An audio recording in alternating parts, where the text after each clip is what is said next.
नमस्कार, मैं अरुण और स्वागत करता हूं आपका ब्लॉग एंड ज़ील में। आज हम डिस्कस करेंगे ऑस्ट्रेलिया महाद्वीप के बचे हुए पोर्शन को। न्यूजीलैंड को आज हम डिस्कस करेंगे। न्यूजीलैंड के बारे में जो भी इंपॉर्टेंट फैक्ट्स हैं, जो भी एग्जामिनेशन पॉइंट ऑफ व्यू से इंपॉर्टेंट चीजें हैं, उन्हें हम आज डिस्कस करके ऑस्ट्रेलिया महाद्वीप को कंप्लीटली खत्म कर देंगे। यह है न्यूजीलैंड, जो आपके सामने मैप दिख रहा है। न्यूजीलैंड टोटल दो द्वीपों में बटा हुआ है। ये नॉर्थ की साइड में है और ये साउथ की साइड में। अगर हम इसमें देखें तो ये दोनों द्वीप आपस में एक दूसरे से कुक जलसंधि द्वारा अलग होते हैं। कुक जलसंधि द्वारा ये दोनों द्वीप आपस में अलग होते हैं। जो न्यूजीलैंड के मूल निवासी हैं, न्यूजीलैंड के मूल निवासियों को बोला जाता है माओरी बोला जाता है। न्यूजीलैंड के मूल निवासी जो होते हैं वो माओरी कहे जाते हैं। ऑस्ट्रेलिया के मूल निवासियों को अरबोजिन्स कहा जाता है ना। तो माओरी यहां की प्रजाति है। माओरी जो है जनजाति यहां पे पाई जाती है, जो इसके मूल निवासी हैं। ध्यान से देखिए तो अगर जिलेंड्रिया महाद्वीप बनने वाला था, जितने भी महाद्वीप हैं 7 महाद्वीप, उनमें से एक नया महाद्वीप जिलेंड्रिया फॉर्म होने वाला था। अगर जिलेंड्रिया बनता कभी फ्यूचर में या बनता है तो ये न्यूजीलैंड उस जिलेंड्रिया द्वीप में आएगा, जिलेंड्रिया महाद्वीप में आएगा। जिलेंड्रिया महाद्वीप के अंतर्गत न्यूजीलैंड आएगा अगर जिलेंड्रिया महाद्वीप नया फॉर्म होता है तो। आइए देखते हैं जो उत्तर का द्वीप है उसमें क्या क्या चीजें जानने लायक हैं और दक्षिण के द्वीप में। उत्तर वाले द्वीप में स्टार्ट करेंगे तो जो सबसे ऊपर का छोर होता है केप उसे बोलते हैं, जो ऊपर का छोर होता है। केप मतलब सबसे अंतिम बिंदु, केप रेनगा। तो न्यूजीलैंड के सबसे उत्तर के छोर को केप रेनगा बोलते हैं। केप रेनगा बोलते हैं। ये केप रेनगा अपौरी प्रायद्वीप है। ये अपौरी प्रायद्वीप पर सबसे अंतिम बिंदु है केप रेनगा। केप रेनगा के जस्ट नीचे ऑकलैंड जो न्यूजीलैंड का सबसे बड़ा सिटी है, सबसे बड़ा सिटी कहा जाता है ऑकलैंड, वो है ऑकलैंड के नीचे अगर आएंगे तो यहीं पे ऑकलैंड की खाड़ी भी है, ऑकलैंड की खाड़ी। और इस प्रायद्वीप को ऑकलैंड प्रायद्वीप भी बोला जाता है, जो यहां पे है ऑकलैंड प्रायद्वीप। यहां पे ऑकलैंड की खाड़ी है। ऑकलैंड की खाड़ी ये तस्मान सागर का ही भाग है। जो तस्मानिया देश है, द्वीप है, बास जलसंधि से अलग होता है ऑस्ट्रेलिया से। उसके उत्तर में न्यूजीलैंड और ऑस्ट्रेलिया के बीच में तस्मान सागर है। तस्मान सागर का ही पार्ट है ऑकलैंड की खाड़ी। अगर अंदर की ओर पहुंचते हैं, अंदर की ओर पहुंचने पर हमें दिखता है यहां एक्टिव ज्वालामुखी है, जो काफी साल पहले इसमें से वॉल्केनो बाहर आया था। तो ये इसी एक प्रकार से सक्रिय ज्वालामुखी बोल सकते हैं। इसे बोला गया है माउंट रुपेऊ।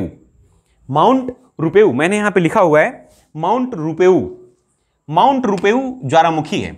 माउंट रुपेऊ ज्वालामुखी अभी हाल फिलहाल की कंडीशन में तो सुसुप्त पड़ा हुआ है, शांत है, बट पिछले 6-7 सालों में देखा गया है इसमें से एक्टिव वॉल्केनो ज्वालामुखी बाहर आते हुए। तो एक्टिव ज्वालामुखी अगर कहा जाए तो माउंट रुपेऊ है। यहां पे जो इसकी चोटियां हैं इतनी हाइटेड हैं कि इनमें बर्फ भी जम जाती है। तो बर्फ जो जमती है इसी से लगा हुआ है माउंट तोहारा के ऊपर। माउंट तोहारा भी कभी किसी जमाने में एक्टिव वॉल्केनो हुआ करता था। तो आज की डेट में वो एक्टिव वॉल्केनो नहीं रह गया है, बट ऊपर का जो भाग है वो थाले नुमा बन गया है। तो वहां पे एक झील का निर्माण हो गया है। वो जो झील बनी है उसे बोलते हैं क्रेटर झील।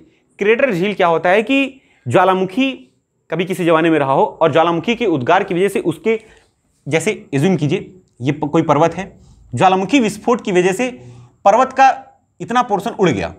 अगर इतना उड़ गया तो ज्वालामुखी पर्वत का शेप कुछ इस हिसाब से बन गया। ज्वालामुखी पर्वत का शेप कुछ इस हिसाब से बन गया। और आज की डेट में या समय दर समय बीतते हुए जो ज्वालामुखी है वो निकलना, ज्वालामुखी का उद्गार होना बंद हो गया है। मतलब कि जो पृथ्वी के नीचे मेंटल है, मेंटल का लावा, वो इस ज्वालामुखी पर्वत से निकलना बंद हो गया है। तो जो वर्षा का जल या नमी के कारण जो वर्षा हो रही है, उन सब चीजों की वजह से यहां पे जल इकट्ठा हो गया है। इसी तरह से क्रेटर झील का फॉर्मेशन होता है। तो जो क्रेटर झील है, क्रेटर झील इंडिया में भी है, लोनार और पवई।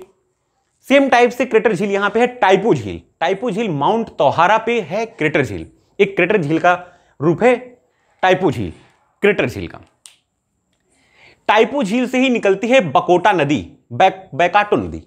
बैकाटो नदी न्यूजीलैंड की सबसे लंबी नदी का नाम है।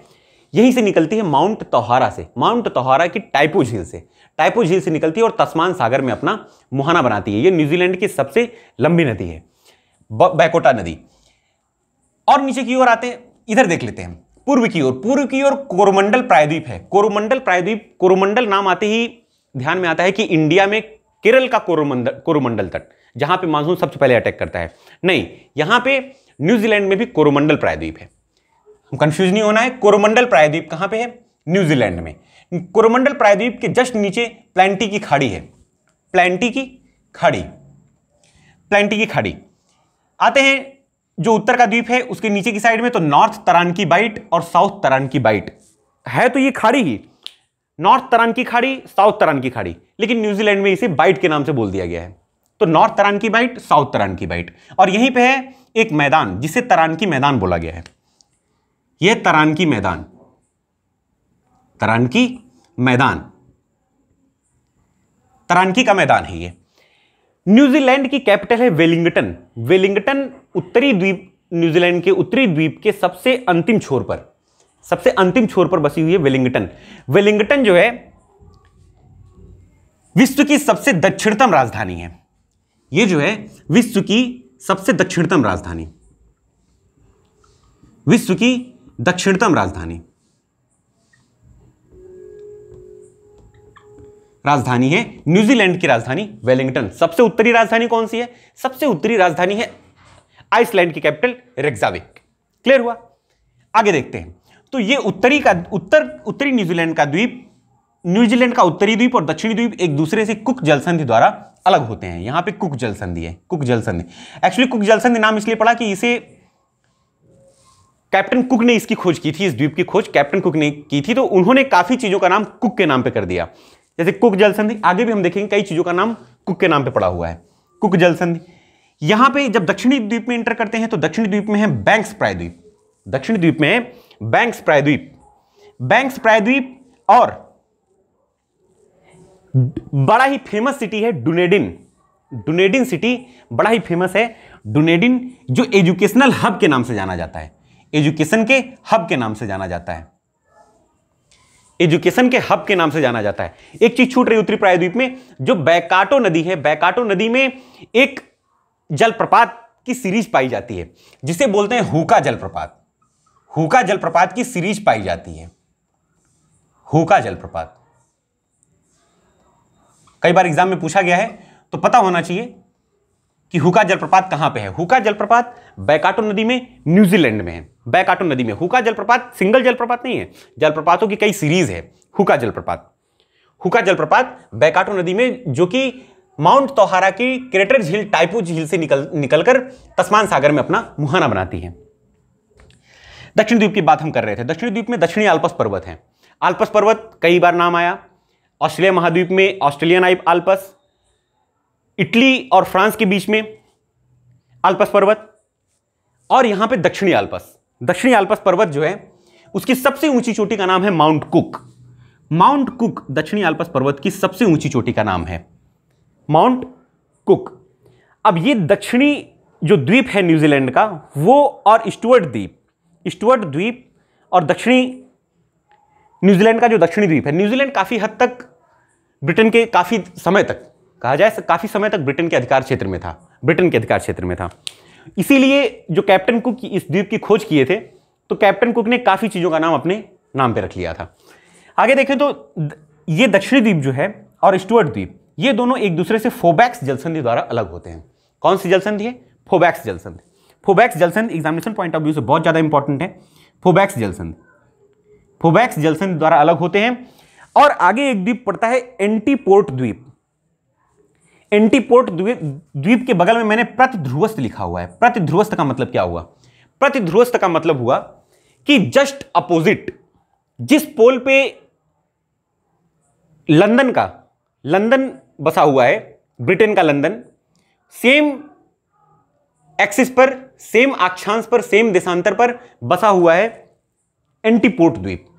अगर देखें तो लंदन का ग्रीनविच 0 डिग्री पर है, लंदन का, तो जिस डिग्री पर ये है उसके जस्ट अपोजिट में 180 डिग्री पर, जीरो के जस्ट पीछे 180 डिग्री है, जीरो के जस्ट पीछे 180 डिग्री है, तो 180 डिग्री के जस्ट उतने ही अक्षांश पर ये साउथ नॉर्थ पोल पर है और ये साउथ पोल के पास, ये उत्तरी ध्रुव के पास जस्ट 180 डिग्री पर ये जो एंटीपोर्ट द्वीप है, एंटीपोर्ट द्वीप,